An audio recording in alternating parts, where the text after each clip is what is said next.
thank you very much, Teddy, for having me. Could you tell us a little introduction about the book? And I know it goes back in time, and there's so many great people in your book, like your late husband and the life of being with the Coasters. Well, just give us an example of what that life was like, being amongst one of the greatest groups during that period of time. Exciting. Exciting. I'm from Jamaica, so I was never accustomed to this kind of celebrity status, really. But Carl was such a humble person that he never really think of himself as so famous. And going on the road with those guys was so much fun.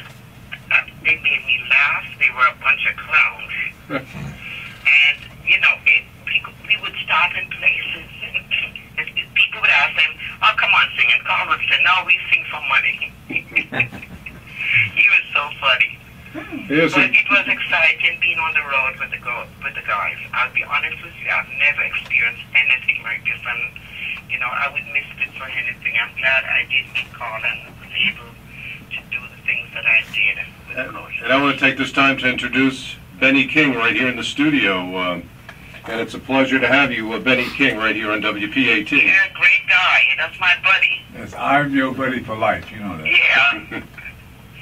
Always will be, Benny. The thing that people don't know about the Coasters is that they were the only group like that. There's no other group. And the joy and the fun and the laughter and the talent. It was really exciting to watch those guys. And out of the whole group, Carl was like the Valadier. Somebody said the other day Dee said he was a cool one. That's right, exactly. He had all the charm and the class and the style, and a very sharp dresser. So my memories of them was like working Apollo with them and places like that, the Howard Theater and so on and on and on. And the thing that I enjoyed most about them is that they were all like one person. Friendly and charming. It's amazing. Yes, they were. A beautiful group. So you've worked along with the new Carl, for a long time. Many years. Benny has been in a lot of dealings with Carl. Yeah, we're not even old yet. I think you like that. We're pretty young myself. Yeah, we do, Benny. Okay, darling, if you say so. So, what are some of your other great memories of Carl? I think this, like I said earlier, the gentleman person he was, and always willing to help someone and advise you in things that you're doing as far as your career. What else do I know about Carl? Always wanted the chance to sing ballads as a solo artist.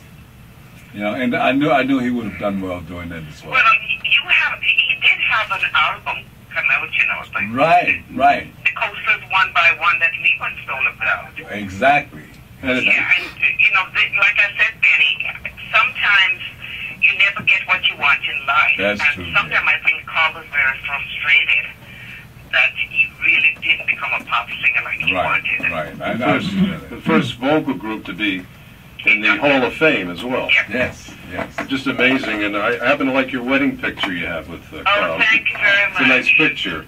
Of course, all the pictures are great too, and we're going to be talking with you. Did you see the one with Benny and I? Yeah, I mean the one with Carl. I have one with Benny and I. Oh, Benny in there too. Yeah, I saw that one. That's a great picture as well. I'm going to locate You that didn't one. know that, Benny? No, I didn't. You snuck one in on me. You and I at the Rock and Roll Hall of Fame. Oh, yes. Yeah, we're going to locate that picture. What page is that, Vita? What page is Jimmy? We're looking for the page right now with the picture. God, I don't. It's very after Rock and Roll Hall of Fame, where it says Rock and Roll Hall of Fame. It will be Chuck Berry. It should be on that same page with Chuck Berry. Well, we're locating it right now as we speak, and some of the story about this great book about a young man who left his home and family in Tyler, Texas, at the age of 23, moved to L.A. to follow his dream of becoming the big band singer, to be another Nat King Cole. And like fate had it, instead he became the lead singer and founder of this wonderful group. Again, inducted into the Rock and Roll Hall of Fame in 1987, along with other members, Billy Guy, Willie Jones, Cornell Gunter, and also has performed over 5 decades internationally before many large audiences. Could you tell us what people could, some of the great stories that people could really, really enjoy by reading this book? Well, the story really tells a lot of things that happened during the early days. Of course, as you know, it was not easy for black entertainers to go certain places. And one particular joke, I don't know if I would call it a joke, but one incident, he said they were supposed to be performing in South Carolina somewhere, and they showed up to do the show.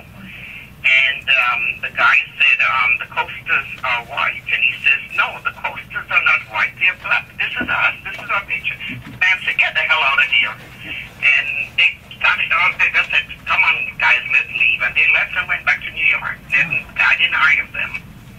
And you traveled all these different states.